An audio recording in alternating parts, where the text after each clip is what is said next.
Assalamualaikum warahmatullahi wabarakatuh. Kenalkan, nama saya Farah Afia Sasabila. Di sini saya akan menjelaskan tentang resiko operasional. Resiko operasional adalah resiko yang timbul akibat proses internal yang tidak memadai atau gagal, kesalahan manusia, kegagalan sistem, atau kejadian eksternal. Lalu ada sumber resiko operasional pada bank. Yang pertama itu ada manusia. Manusia itu terjadi akibat kesalahan staf, kecurangan, dan kelalaian. Lalu ada proses. Yang dimaksud dalam proses itu adalah prosedur operasional yang buruk, kontrol internal yang lemah. Selanjutnya ada sistem. Yang dimaksudkan sistem itu kegagalan perangkat lunak atau gangguan IT. Lalu yang terakhir ada eksternal. Eksternal itu adalah seperti bencana alam, terorisme, atau kebijakan pemerintah. Lalu di sini ada contoh resiko operasional pada bank.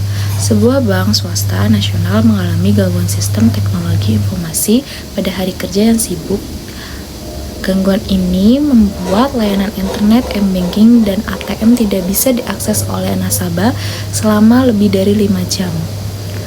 Banyak nasabah yang mengeluhkan keterlambatan transaksi, kegagalan pembayaran tagihan, dan tidak bisa menarik uang tunai. Beberapa pelaku usaha yang menjadi nasabah bisnis bank tersebut juga mengalami kerugian karena transaksi penting gagal dilakukan tepat waktu.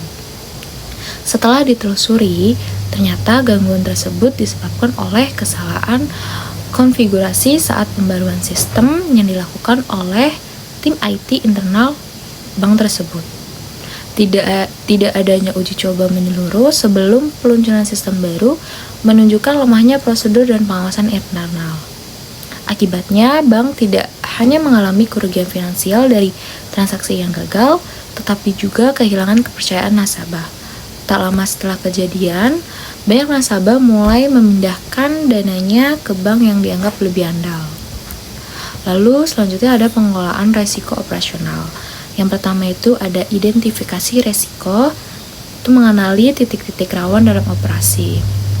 Kedua ada penilaian resiko, itu mengukur frekuensi dan dampaknya. Ketiga, pengendalian dan mitigasi, itu ada pelatihan SDM, audit internal berkala, dan penerapan sistem IT yang handal.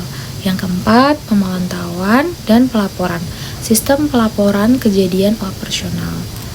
Lalu ada dampak resiko operasional pada bank. Yang pertama ada kerugian finansial, yaitu kehilangan uang akibat kesalahan transaksi atau denda karena pelanggaran hukum. Contohnya kebocoran dana karena hacking sistem menyebabkan kerugian miliaran rupiah. Yang kedua ada kerusakan reputasi. Nasabah kehilangan kepercayaan terhadap bank. Reputasi yang rusak menurunkan jumlah nasabah dan mengurangi valuasi saham. Lalu yang ketiga ada masalah hukum dan regulasi. Bank bisa dikenakan sanksi oleh OJK, BI, atau lembaga lain bila lalai menjaga operasional. Bisa berujung pada tuntutan hukum oleh nasabah atau mitra bisnis. Yang terakhir ada risiko sistemik. Jika risiko operasional terjadi pada bank besar, bisa memicu efek domino pada sistem keuangan nasional. Lalu ada hubungan-hubungan dari resiko operasional terhadap resiko-resiko bank lainnya. Yang pertama itu ada hubungan resiko dengan resiko hukum. Itu resiko operasional berhubungan erat dengan resiko hukum karena kegagalan dalam proses, sistem, atau tindakan karyawan seringkali berujung pada pelanggaran hukum atau regulasi, baik sengaja maupun tidak. Yang pertama, resiko operasional terjadi duluan, misalnya sistem gagal, SOP tidak dipatuhi, atau staf ceroboh. Yang kedua, lalu menimbulkan pelanggaran hukum atau tuntutan hukum, misalnya pasal tentang pelindungan konsumen UU IT atau aturan OJK. Yang ketiga, yang ketiga itu disebut sebagai eskalasi dari risiko operasional menjadi risiko hukum. Lalu ada juga hubungan dengan risiko reputasi. Risiko operasional juga sangat erat hubungannya dengan risiko reputasi. Karena kegagalan dalam proses sistem atau perilaku karyawan dapat langsung merusak citra dan kepercayaan publik terhadap bank. Pola hubungan dengan resiko reputasi. Resiko operasional terjadi lebih dulu, misalnya sistem error, fraud oleh pegawai, atau pelayanan buruk.